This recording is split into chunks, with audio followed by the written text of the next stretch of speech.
even as the administration is making attacks on immigrants, on communities of color, on LGBTQ New Yorkers and Americans. Now let's be clear, the job of city agencies is to deliver services for New Yorkers, not for Donald Trump. That's what City Hall should be keeping track of. They don't need a tracker for what agencies say about Donald Trump. They need a tracker of the services they're required to deliver to New Yorkers every day. Here at the Comptroller's Office, that's what we keep track of. Our Measuring New York City Government Performance Dashboard tracks the top indicators on services that matter in the lives of New Yorkers every single day. And right now, many of them are showing worrying trends. We're presenting to you here a few of the worrisome ones, but this slide is up there every day. Reporters, everyday New Yorkers, city agencies could use it if instead of tracking their Donald Trump comments, they want to track what actually matters to New Yorkers. The Adams administration focus on serving Donald Trump is taking its focus away from New Yorkers, and you can see it in the data, and we're going to present a few of the most worrying trends here. Mayor Adams often says that public safety is the prerequisite for prosperity, and he's right that New Yorkers deserve a city where emergency services are fast, reliable, and ready to save lives. Yet under his administration, FDNY's response times have ticked dangerously upwards. As you can see in this slide, ambulances now take 2 minutes longer to reach life-threatening emergencies compared to 2019. And fire companies are 90 seconds slower. Every second counts in a fire or a call for an ambulance or a life-saving emergency. These delays can mean the difference between life and death. We're keeping track of public safety, not of how city agencies are working with Trump while ICE arrests and deportations of New Yorkers proceed without due process. And here's another stat that gets at this because the failures on public safety don't stop at FDNY. Violence against correction staff has nearly doubled in just the last 3 months. This is data that City Hall and the Department of Correction had refused to make public until the Comptroller's Office created our DOC dashboard in 2022. What we're keeping track of in the Comptroller's Office is the issues of public safety that matter in the lives of New Yorkers. That's why we created the DOC dashboard. That's why we created the NYC Government Agency Performance Dashboard. We do not have a whether the staff say nice things about Donald Trump dashboard. Meanwhile, the housing crisis continues to crush working New Yorkers. To address this, New York City created a right to counsel to make sure that tenants don't face eviction without a lawyer. And in the prior administration, representation had gotten up to nearly 2/3, actually exceeded 70% in some months back in 2021. And that makes an enormous difference in whether families wind up getting evicted or not. We actually keep a separate dashboard on homelessness, which you can go take a look at as well, which does a deep dive on what difference it makes to have lawyers and representation in housing court. When people do, their likelihood of being evicted and becoming homeless goes way down. But now, tenant legal representation has plummeted to 34.4%. Again, we were up to 70%. Back in 2016, before the law creating right to counsel, it was about 25%. Got up to 70 under Eric Adams, now down to 34.4%. That means 2/3 of tenants with incomes under 200% of poverty go into housing court without a lawyer, making it dramatically more likely that they will face eviction. We have some more housing slides. Meanwhile, last year we saw a sharp decline in new housing permits in 2024. nearly a 25% drop from 2024, from 23 to 24, and now just 3 months into 2025, we are already falling further behind the pace that's needed to address our city's housing crisis. There was a bump in completions last year, largely as a result of the change in the 421A rules a couple of years ago, but now housing permits are trending down. And meanwhile, homelessness, especially homelessness of children, is continuing to get worse. Shelters saw a 10.6% spike in children over the past year. And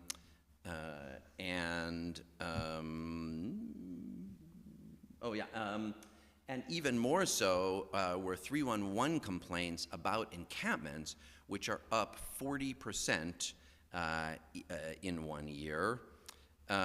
We are keeping track of affordable housing and what keeps New Yorkers in their homes, not whether commissioners are saying nice things about Donald Trump while he slashes the housing budget, destroys Fannie Mae and Freddie Mac and the FHFA, and even slashes emergency housing vouchers that put 8,000 more New Yorkers at serious risk of homelessness.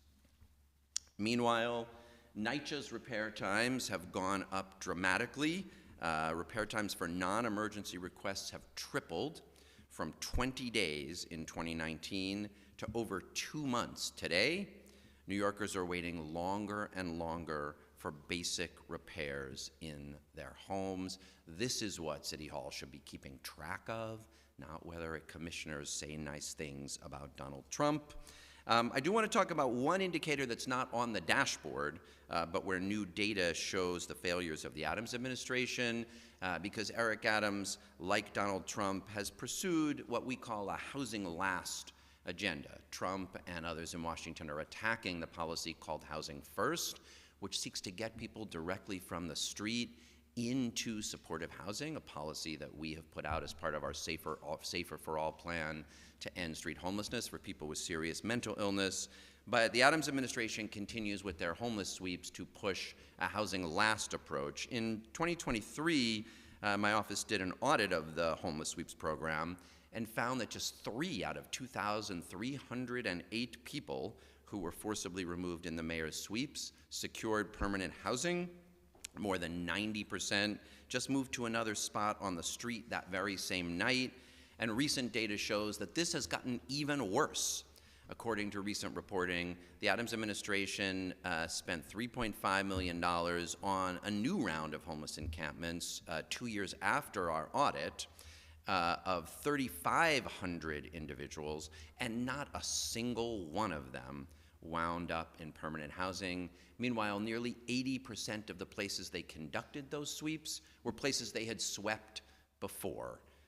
None of these housing last policies will help the problems facing New Yorkers, but maybe this is another place where Eric Adams is taking his marching orders from Donald Trump and refusing to use housing first policies that would actually solve our problems.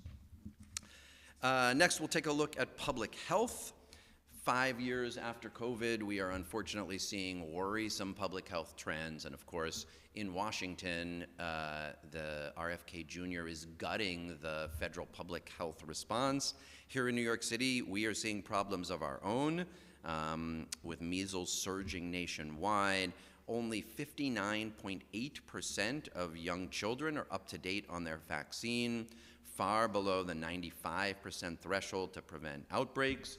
And you can see here that for the first time for children in public school, the dashed line is the 95% vaccination rate, which is what's considered necessary to safely stop community spread of measles. We have stayed below or at that line every year before this one, and this 2024 was the first year when we fell below it. Only 92.5% of school-aged children are vaccinated. Maybe what they're keeping track of, or whether people are saying nice things about RFK Jr. and his MAHA agenda, but what they should be keeping track of is whether kids are getting vaccinated, because that saves lives. Look, these aren't isolated issues. They're symptoms of tracking the wrong things. And that's kind of the point of today's press conference. Eric Adams, City Hall, is tracking the wrong things, and it reflects a broader failure of his leadership. From emergency delays to vaccine gaps, from bureaucratic red tape to housing insecurity, the Adams administration is failing to track what matters to New Yorkers while they're busy tracking whether their commissioners and deputy mayors say nice things about Donald Trump, but they don't work for Donald Trump, they work for us. And what we need them to track is whether our communities are safe, our housing is affordable, our response times are better, repairs get done, vaccination rates are up, and New Yorkers have the safety, health, and housing that they need to thrive. Thank you very much for coming out today, and I'll be happy to answer your questions. Yes, on the vaccines, 59.8% to date on vaccines. Because why? People don't know that it's here, the vaccine is not available in schools. Like, why is it limited? Well, this is exactly what a tracking system is supposed to do for you. You have to then go ask those questions. You know, the idea of keeping track is you then say to your commissioners, why are the rates going down and what are we going to do about it? Here in the Comptroller's office, we'll do an audit on that second question. We have not done an audit yet on immunization rates, but the tracking system is your front-end warning system. And the fact that you haven't heard anything from the mayor saying, you know what, we got this worrisome indicator, and I've instructed my health commissioner and my schools chancellor to dig in and figure out why is that rate below 95%, and what do we have to do to get it back up. But you can't do that if what you're tracking is, did the health commissioner say nice things about RFK Jr. or not? What is your reaction to the most recent poll? So the most recent poll that I saw showed that I was one of the top 3 candidates in the race, and last week's finance filings also show that there are 3 candidates who will have the maximum amount to spend in this race, and I am one of them. So I'm positioned well to win the race in June. I will remind people that at this period in 2021, Andrew Yang was leading in the polls, and at this period in 2013, Anthony Weiner was leading in the polls, and we didn't have Mayor Weiner, and we don't have Mayor Yang, and I am confident we are not going to have Mayor Cuomo either, because New Yorkers are ready to turn the page on the failed, corrupt, self-serving leadership that Mayor Adams has shown and that Andrew Cuomo showed when he was governor. And as the race moves along, and people remember what really matters at City Hall, not yielding to Donald Trump, but standing up and fighting for New Yorkers and delivering on real, honest results for people. And I'm confident that as the race moves forward and we have that robust campaign we'll be having over the next 3 months, that I will win on June 24th. Can we stick with on topic first and then move to off topic? So any more on topic before we? Yeah, so I want to be clear about, you say that Eric Adams' government is tracking the wrong things. You're getting these numbers from his government, right? And he has an extensive mayor's management report. I mean, they are literally tracking all these things, right? Well, I mean, we created this dashboard because it wasn't possible to keep track. I mean, the data is there in massive amounts of data streams, but the mayor's management report is a giant tome that has all kinds of data. And this isn't all drawn from the MMR. We actually pull from a number of different places.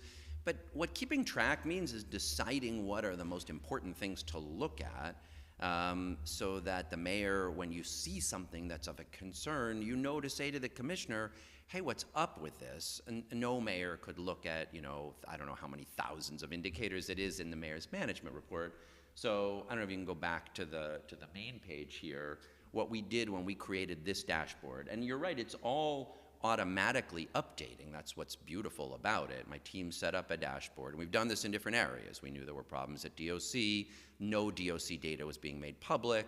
after we put ours up. They put up one as well, but I think they've stopped updating theirs. It doesn't even exist anymore. We knew that homelessness and housing was critical, so we created our homelessness dashboard. And we created this to pick about 50 top indicators that really matter, and that's what City Hall should be focused on. So when you see, something like fire response times or immunization going in the wrong direction, you're looking. That's what I mean by tracking, not just that the data is somewhere down in the bowels of the bureaucracy, but that top officials at City Hall are looking. And when top officials at City Hall create a new tracker for what commissioners and deputy mayors are saying about Trump, I mean, that's a mayor whose North Star is protecting his pardon, not a mayor whose North Star is serving New Yorkers. So are you saying then that they don't, I'm sorry, you saying that they're not using their own data to act on it, or? Yes, that's what I'm saying. What I'm saying is right now they are focused, and you can see this, they are tracking what their people, what their commissioners, what the city agencies are saying about Trump. And it's, that's in order to protect Eric Adams' pardon. That's what they're focused on, and that's what they're telling you by what they're tracking. I mean, you would know, you guys go to press conferences regularly over there, an administration that's tracking, here's what's working and here's what's not working, and here's what we're doing about what's not working. That would be an administration that was actually tracking what mattered to New Yorkers and making government work better to serve people. I don't know the last time that we saw a presentation from City Hall that goes into, here's what's not working and how we're going to fix it. But there certainly is no dashboard provided by City Hall that lets the public and the press know, here's what matters to New Yorkers and here's what we're doing about it. So you're saying that the administration is dysfunctional? The administration is dysfunctional, but I'm saying something even worse. I mean, they are not focused on the outcomes that matter and fixing problems where they arise. That would be dysfunctional on its own. This is worse. This is just out and out corrupt because they are focused on something. It's just what they're focused on, what they're keeping track of is, are they protecting Eric's pardon, not are they protecting New Yorkers? Yeah, there's been a proposal or an idea to divest the city's pension funds from Tesla. I think this is off topic, but I'm okay if we've switched to off topic. That's fine. I just, that's fine. Yeah. All right, well, yeah, what do you think? Is that something you would support? Is that something you would talk to the pension funds about? We have had our eyes on Tesla for a long time, for the last several years. Even as the stock was rising, we were concerned about the lack of board independence. That board is not sufficiently independent. It includes Elon Musk's family and buddies, and does not represent the independent shareholders like the City of New York's pension funds and millions of others. And we were amongst the shareholders early on to express concern over the lack of a full-time focused CEO. We said, Musk could transfer to the board of Tesla, but there would need to be a full-time CEO focused on selling electric vehicles and making money for shareholders. So we've registered those concerns over the past several years. We've engaged with others in proxy voting to push for a more independent board. So we have long-standing concerns. What's going on currently definitely amplifies those concerns, and we are considering all our options. But just concerns at this point, no action. We're considering all our options. We'll have more to say in the coming days. Any other off-topic? Yes, I'm wondering, we reported that Andrew Cuomo's kind of apologized for his role in the 2019 rent laws. I'm curious about your thoughts on the rent laws and whether you agree with them or also think that they've had unintended consequences. No. Well, first I'll say Andrew Cuomo has no principles at all. He doesn't care about tenants. He doesn't care about preserving affordable housing. He just cares about Andrew Cuomo and whatever he thinks will be good for him at any particular moment. He spent a decade propping up Jeff Klein and the IDC for the purposes largely of undermining the rent laws. I mean, that was what Jeff Klein and the IDC largely did. And during the period when the IDC existed, facilitated by Cuomo, we lost hundreds of thousands of rent-stabilized units to vacancy decontrol and other loopholes in the rent laws. Again, brought to you by Andrew Cuomo. I think if you do the math, he eliminated more units of affordable housing than he preserved or created. Finally, in 2019, when the pressure was too much because the affordable housing crisis had escalated and tenants were able to pass the HSTPA, he was forced to sign it. Who knows what he really believed at that moment? There was a lot of reporting about how appalled real estate donors were that he had abandoned them.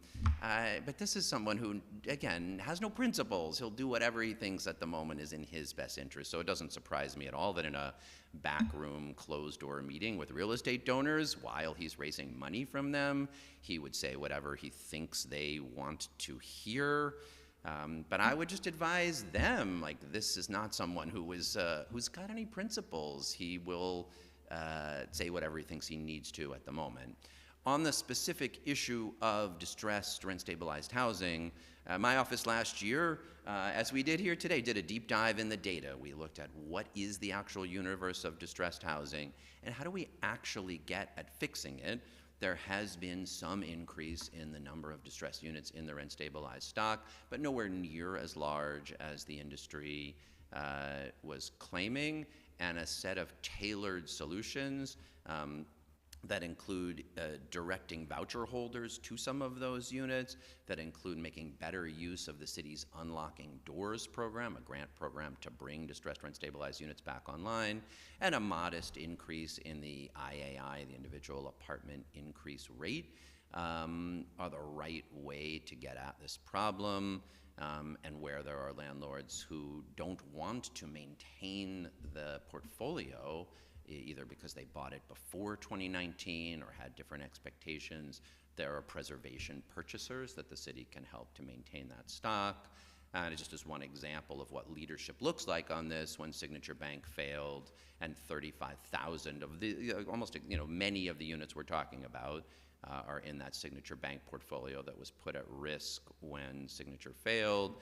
So I teamed up with our pension funds. We bought the mortgages on all 35,000 of those units, and they are all being preserved as affordable rent-stabilized housing, even as that investment is beating its 11% hurdle rate for the pensioners of the city of New York. So if people want a mayor with principles who cares both about protecting tenants and about thoughtfully preserving affordable housing through, government strategies that actually work, look to somebody who says the same thing to every audience. Look to someone who's got a track record over time of living up to his principles. None of those things are Andrew Cuomo.